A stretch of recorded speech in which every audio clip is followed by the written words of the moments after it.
মামুনুল হক সাহেব বলছিলেন ওনার বক্তব্যে যে টেকনাফ থেকে তেতুলিয়া, রূপসা থেকে পাতুরিয়া, এই পুরা দেশটাকে এই বাংলা আমলো ধর্মপ্রাণ মুসলমান তোমরা এই দেশটাকে জালেমের জুলুমের জিন্দির বন্ধ করে দিয়ে মানুষকে আল্লাহর গোলামীর একটা পরিবেশ করে দাও।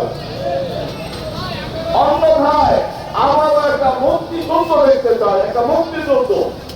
এই ঘোষণা যখন থেকে দিয়েছেন, এই যে এখন হারুন, এই যে এখন হারুন হারুন হারুন নামটা বলে ছিলেন তো, দেবী হারুন, দেবী হারুন, এই দেবী হারুন হুজুরকে যখন আটকালেন তখন বললেন আপনি যে আবার আরেকটা মুক্তিযুদ্ধ দাবি করলেন ওপেনে, এটা কি বললেন?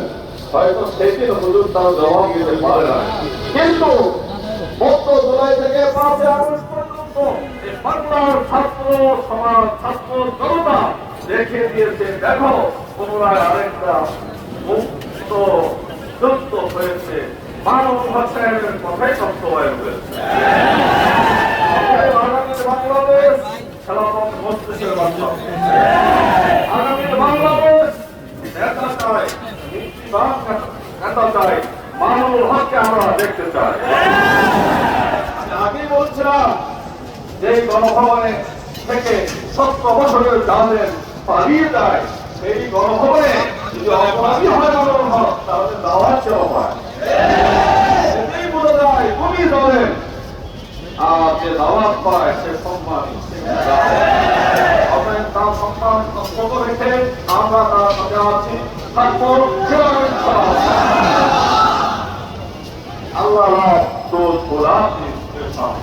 আল্লাহ তাকেই ভালোবাসেন যেটা সৃষ্টিকে ভালোবাসেন। অতএব আমরা জমায়েত করেছি, আগে ওলামা জমায়েত হয়েছে, ছাত্ররা জমায়েত হয়েছে।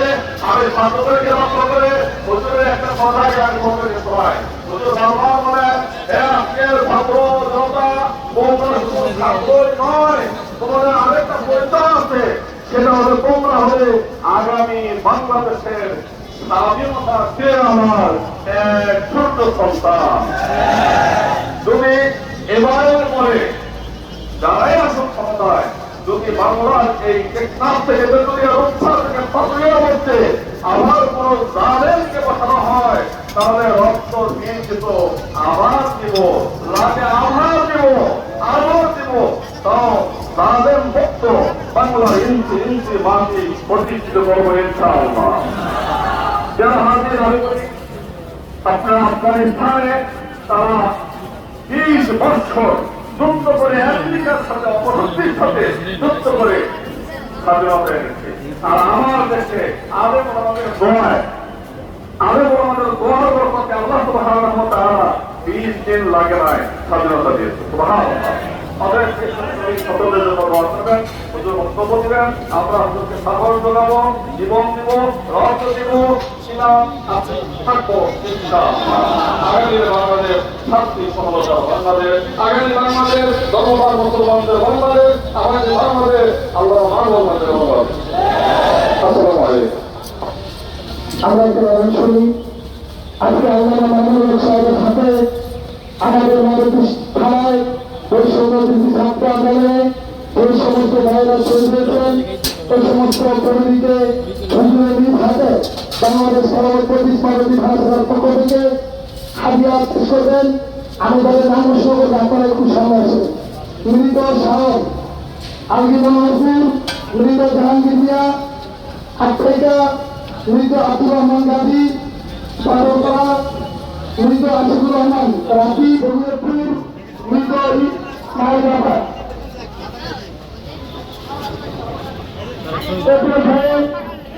আমাদের আজীবন উপরে মানবপুর সরকার শহীদ তাকে আপনারা দেখেছেন নির্মম ভাবে মানবপুর কুখ্যাত সন্ত্রাস বাড়ির হাতে শহীদ হয়েছেন।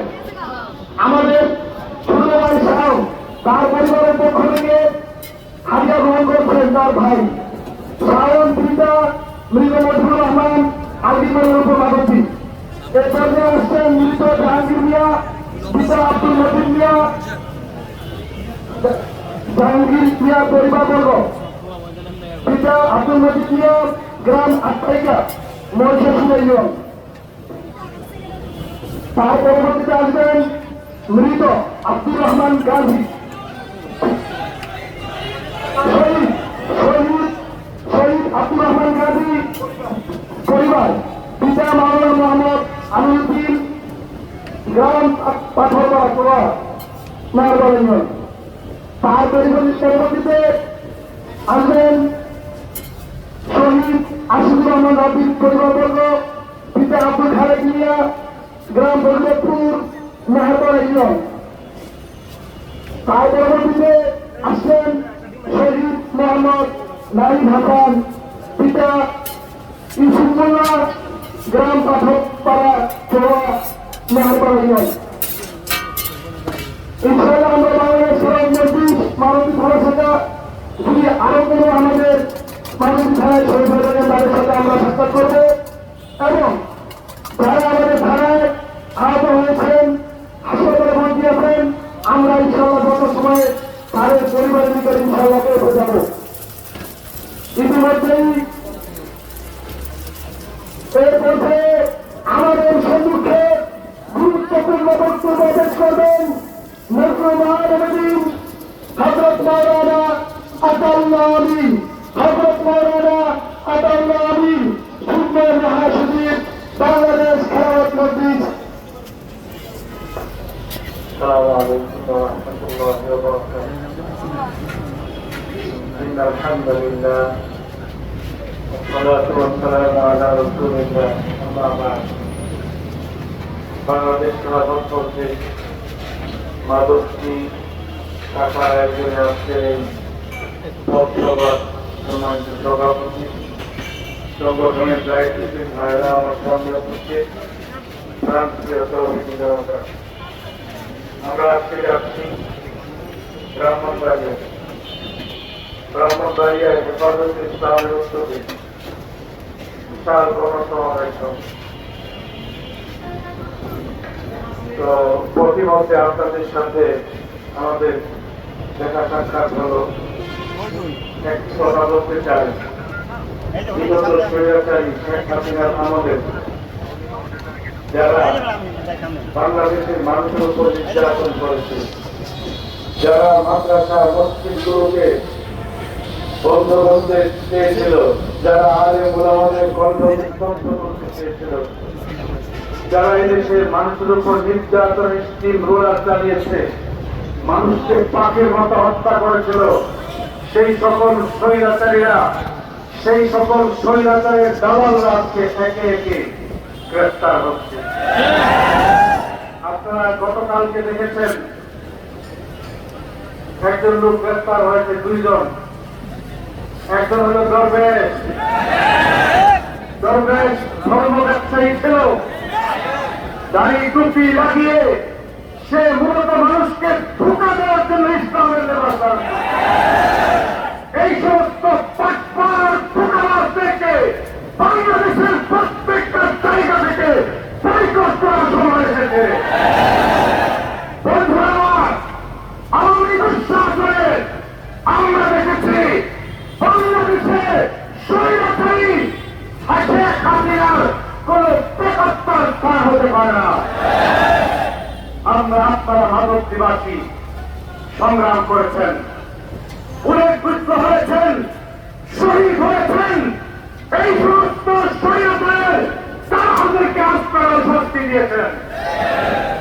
ধন্যবাদ মাদক নিবাসীকে, অভিনন্দন। দেশের প্রয়োজনে, ইসলামের প্রয়োজনে, স্বাধীনতার প্রয়োজনে নিজের বুককে বুলেটের সামনে, বন্দুকের সামনে পাচ্ছে হবে। আমার ভাইয়েরা, আজকে নতুন স্বাধীন হয়েছে আমরা। স্বাধীনতা রক্ষা করা, স্বাধীনতা অর্জনের চেয়ে কঠিন। এজন্য আজকে আগামীকাল তারা নতুন ভাবে নামার চেষ্টা করবে। পরিষ্কার পরিষ্কার কথা, তারা এগুলো একটু সৃষ্টি করার চেষ্টা করবে, তাদেরকে সেখানে স্তব্ধ করে দেওয়া হবে।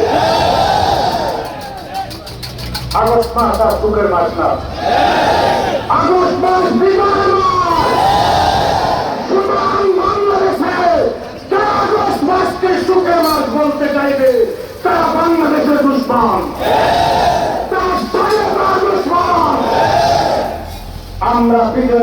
হিসাবে আগস্ট মাসকে পালন করব। 5ই আগস্ট নতুন স্বাধীনতার নতুন বিজয় দিবস।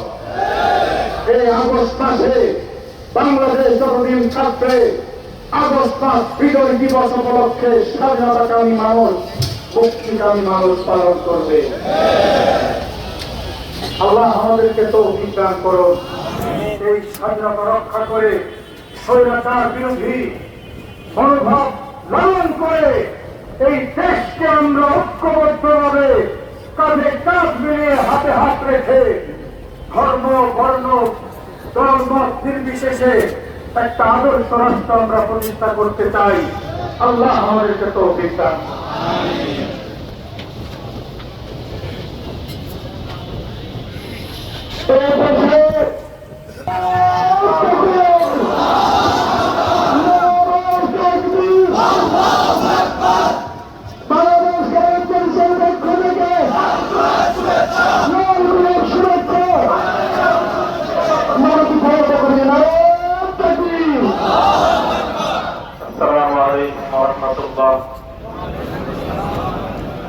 الحمد لله رب العالمين والصلاة والسلام على أشرف الأنبياء والمرسلين وعلى آله وأصحابه ومن تبعهم ودعا بدعوتهم إلى يوم الدين. أما بعد، أعوذ بالله من الشيطان الرجيم. بسم الله الرحمن الرحيم.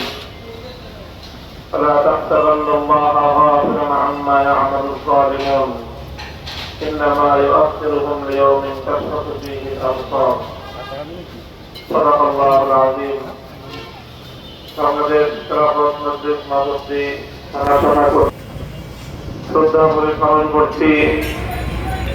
আজকে আমরা এই যাদের আত্মত্যাগ, যাদের শাহাদাতের মাধ্যমে একটি স্বৈরতন্ত্র মুক্ত বাংলাদেশ আমরা উপহার পেয়েছি,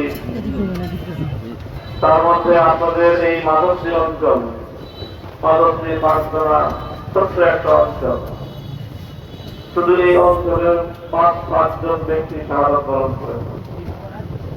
শহীদ শাওন মিয়া, শহীদ মোহাম্মদ জাহাঙ্গীর মিয়া, শহীদ আব্দুর রহমান গাজী, শহীদ আসিফুর রহমান এবং শহীদ মোহাম্মদ নালিদ হাসান। চিন্তা করা যায় 18 বছর, 25 বছর, 20 বছর, 25 বছর, 40 বছর এক একটা তাজা প্রাণকে কিভাবে হত্যা করা হয়েছে। গণমাধ্যম, বাংলাদেশের গণমাধ্যমকে আমি নিন্দা জানাই যে তারা আমাদের কি পরিমাণ আমাদের সন্তানদেরকে, আমাদের ভাইদেরকে হত্যা করা হয়েছে, আমাদের কন্যাদেরকে, আমাদের বোনদেরকে পাখির মতো গুলি করে হত্যা করা হয়েছে, তার সঠিক পরিসংখ্যান আপনারা জাতির সামনে তুলে ধরতে পারেন না। শুধু মাধবদী ছোট্ট একটা এলাকায় যদি 5জন শহীদ হয়ে থাকে, তাহলে এবার চিন্তা করতে পারেন বাংলাদেশে কি পরিমাণ মানুষকে তারা হত্যা করেছে। তার ফলে রাস্তায় রাস্তায় পাগলের মতো ঘুরে বেরিয়েছে তার সন্তানের লাশ পায়। এই স্বৈরাচারী জালিমশাহী, তাদের অত্যাচার, তাদের জুলুম কোন পর্যায়ে পর্যন্ত উপনীত হয়েছিল যে মানুষকে খুন করে তারা ক্ষান্ত হয়নি। যে আইন শৃঙ্খলা রক্ষাকারী বাহিনী মানুষের জান মালের নিরাপত্তা দেওয়ার কথা, বিশ্ব মিডিয়া সারা পৃথিবীর মানুষ দেখেছে, গোপন ক্যামেরায় ধারণকৃত সেই দৃশ্য যে পুলিশের গাড়ি থেকে কিভাবে একজন মুমূর্ষ আহত গুলিবিদ্ধ একজন ছাত্রের নিস্পন্দিত তার দেহটাকে রাস্তার মধ্যে তুলে মারব, সেখানে সে কাঁদতে কাঁদতে সে শাহাদাত বরণ করব। এই দৃশ্য আমার গোটা জাতির জন্য কলঙ্কের। সারা পৃথিবীতে বাংলাদেশের মানুষকে, বাংলাদেশের জাতিকে একটি বর্বর, অসভ্য, নৃশংস জাতি হিসেবে দুনিয়ার মানুষের সামনে উপস্থাপন করেছে। আমরা পরিষ্কার বলতে চাই, এই নৃশংসতার দায় বাংলাদেশের মানুষ গ্রহণ করবে না। এই নৃশংসতার দায় শেখ হাসিনা, এই নৃশংসতার দায় আওয়ামী লীগের। আগামী দিনে আপনারা যারা অতীত সময়ে আওয়ামী লীগের রাজনীতি করেছে যারা, তাদের মধ্যে যারা কেন্দ্র থেকে নিয়ে তৃণমূল পর্যায় পর্যন্ত সর্ববছরে মানুষের উপর জুলুম এবং নির্যাতনের সাথে যারা সম্পৃক্ত ছিল, আপনারা পাড়ায় পাড়ায় মহল্লায় মহল্লায় সেই সকল অত্যাচারী তৃণমূল পর্যায় থেকে নিয়ে শুরু করে কেন্দ্রীয় পর্যায় পর্যন্ত কোন অত্যাচারী জানেন মানুষের রক্তের দাগ যাদের হাতে লেগে আছে, কেউ যেন আর রাজনীতিতে পুনর্বাসিত হতে না পারে, তার জন্য আপনারা পাহাড়ের যদি এটা আমরা করতে না পারি, আবার যদি শেখ হাসিনার প্রেতাত্মারা, আবার যদি তাদের দোসরেরা, আমার ভাইয়ের রক্ত রঞ্জিত সেই খুনিরা, আমার ভাইয়ের রক্তের আর সেই খুনিদের হাত যদি আবার বাংলাদেশের রাজনীতিতে পড়ে, তাহলে কত সহস্র শহীদদের রক্তের সঙ্গে আমরা গাদ্দারি করে থাকি। এজন্য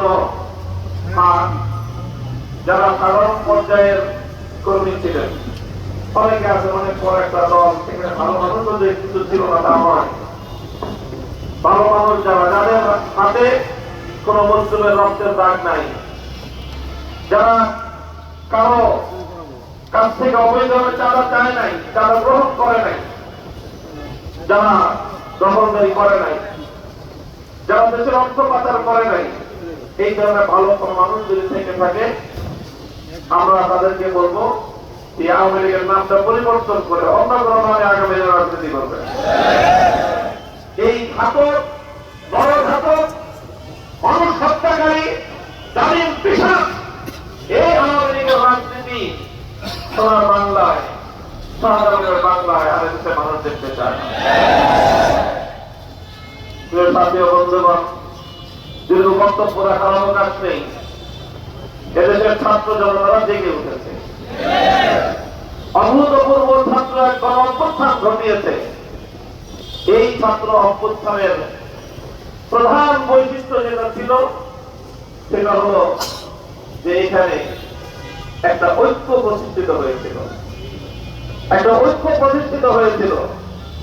এই ছাত্র অভ্যুত্থানে আপনারা লক্ষ্য করেছেন, এখানে যেমন স্কুলের ছেলে মেয়েরা ছিল, কলেজের স্টুডেন্টরা ছিল, ভার্সিটির ছাত্ররা ছিল, পাশাপাশি সারা দেশে মাদ্রাসার ছাত্ররা ব্যাপকভাবে স্কুল কলেজের ছাত্রদের সাথে কাঁধে কাঁধ মিলিয়ে এই আন্দোলন এবং সংগ্রামে ভূমিকা পালন করেছে। মাদ্রাসার ছাত্রদের তো কোটার দরকার নেই, তাদের সরকারি চাকরি নেই, এখানে কোটা কি আছে? তাদের তো এই মাদ্রাসার কমি মাদ্রাসা, বিশেষ করে কমি মাদ্রাসার সহজে সরকারি কোনো চাকরি নেই। কাজে এখানে 30% কি আর 70% কি কোনো পার্সেন্টের তো হিসাব নেই। তাহলে মাদ্রাসার ছাত্ররা কেন আন্দোলনে অংশগ্রহণ করেছিল? তাদের আন্দোলনটা ছিল যে দেশ থেকে, এই জাতির মধ্য থেকে জুলুম এবং বৈষম্যের অবস্থান ঘটাবো। সে বৈষম্য হোক আমার উপরে, সেই জুলুম হোক আমার উপরে, অথবা সেই জুলুম হোক আমার স্কুলের একটা ভাইয়ের উপর, আমার কলেজের একটা ভাইয়ের উপর, আমার ইউনিভার্সিটির একটা ভাইয়ের উপর।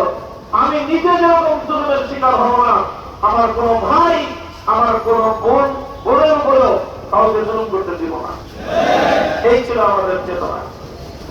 আপনারা বিভিন্ন পরিসংখ্যানে দেখবেন যে প্রায় আমাদের আলেম ওলামাদের মধ্যে, বিভিন্ন মসজিদের ইমাম, মুয়াজ্জিন, আলেম, মাদ্রাসার ছাত্র, শিক্ষক, এই সব মিলিয়ে প্রায় 70-এর অধিক শাহাদাতের পরিসংখ্যান ইতিমধ্যে বিভিন্ন মাধ্যমে আমাদের কাছ পর্যন্ত আসছে। তবে কি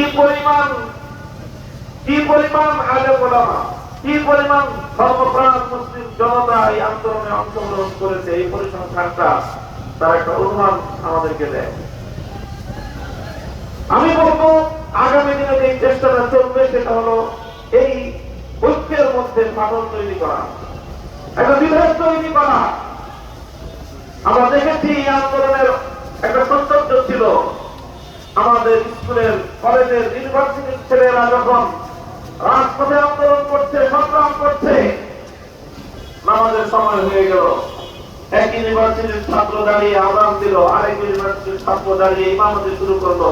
কোন রাজপথ জুড়ে বিশাল লম্বা কাতার বদ্ধ হয়ে আল্লাহ দরবারে নামাজ আদায় করে তারা সিজদায় লুটিয়ে পড়ল।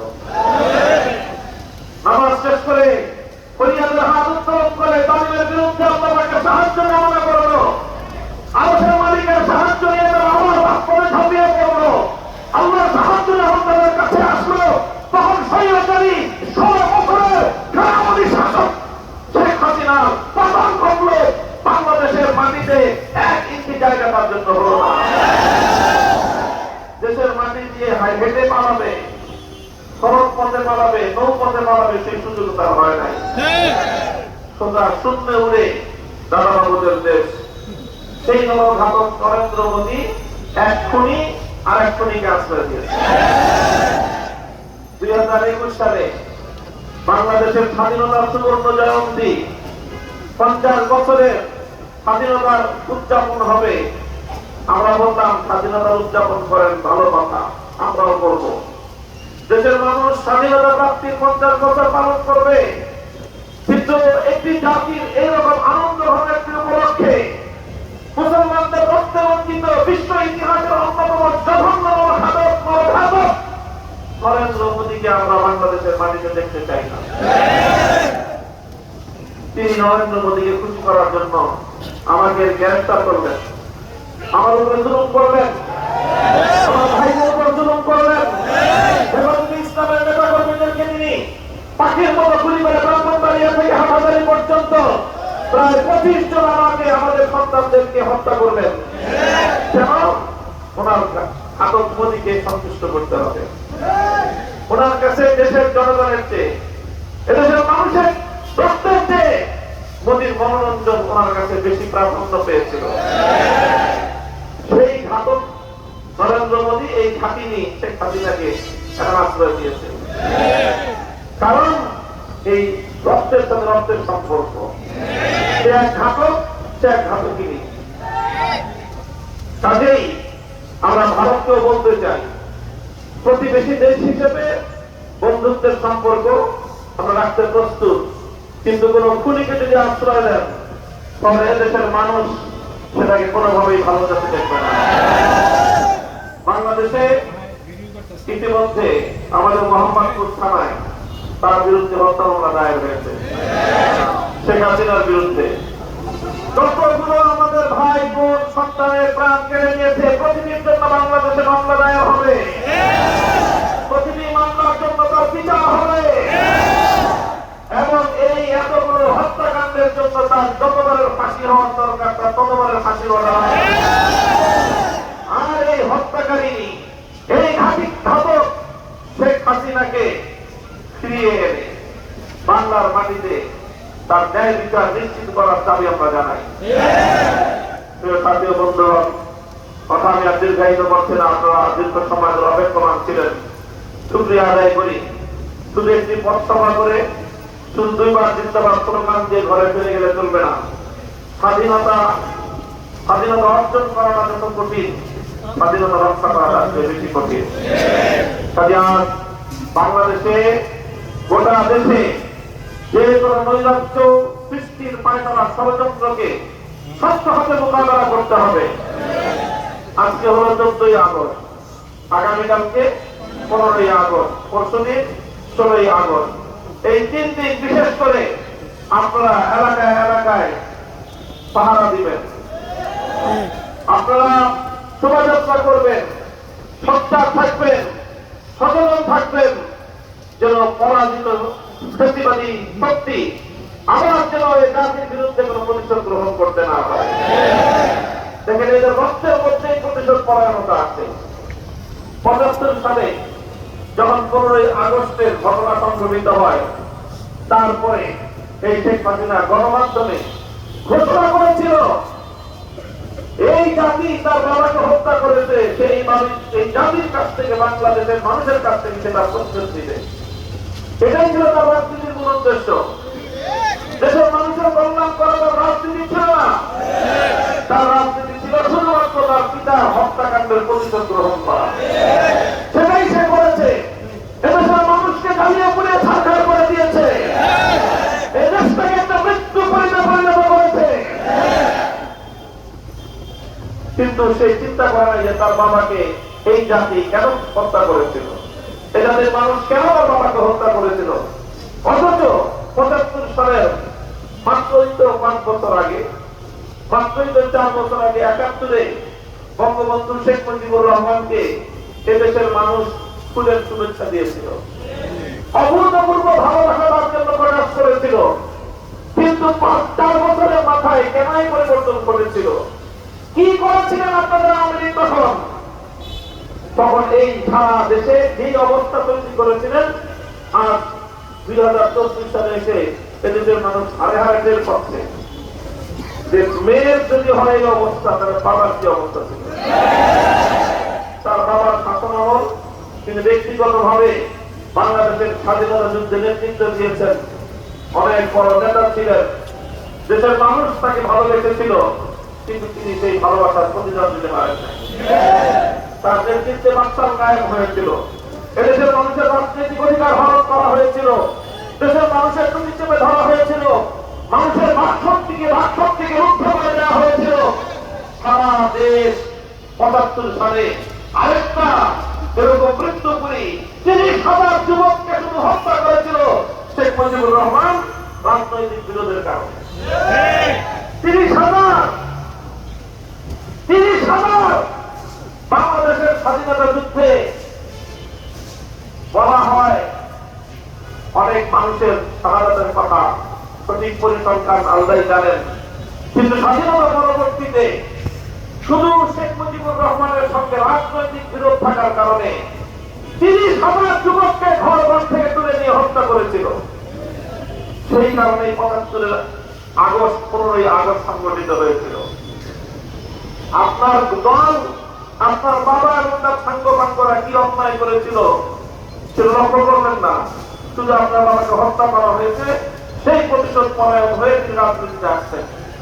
আর বিগত ৮১ সাল থেকে ২৪ সাল কত বছর, ৪৫ বছরের রাজনীতি ছিল এদেশের মানুষের বিরুদ্ধে প্রতিশোধ গ্রহণের রাজনীতি, এই তিনি করে গেছেন।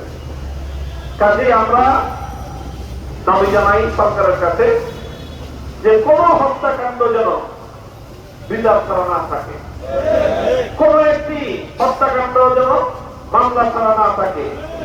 ১,০০০ মামলা শেখ হাসিনার বিরুদ্ধে করতে হবে এবং ১,০০০টি হত্যাকাণ্ডের জন্য তাকে বিচারের কাজ করায়, দাঁড় করায়, তারপরে সারা পৃথিবীর সামনে দৃষ্টান্ত স্থাপন করতে হবে যে তাদের যত বড় শক্তি হও না কেন, আইনের হাত তোমার চেয়ে লম্বা।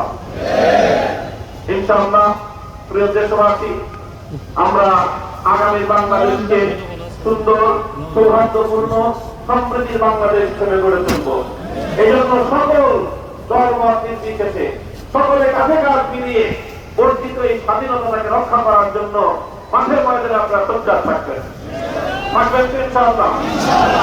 যারা শাহাদাত বরণ করেছেন তাদের পরিবারগুলোকে আমরা যেভাবে সান্ত্বনার ব্যবস্থা করলাম, এইভাবে যদি ৫ জন শহীদ হয়ে থাকে, আহত কত মানুষ আছে, কত মানুষ আছে যারা বন্ধুত্ব বরণ করেছে, অনেক মানুষ মারাত্মক আহত হয়ে হাসপাতালের বিছানায় মুমূর্ষ অবস্থায় কাতরাচ্ছে, জটিল জটিল অবস্থা নিয়ে অনেক ব্যয়বহুল চিকিৎসার প্রয়োজন তাদের রয়েছে।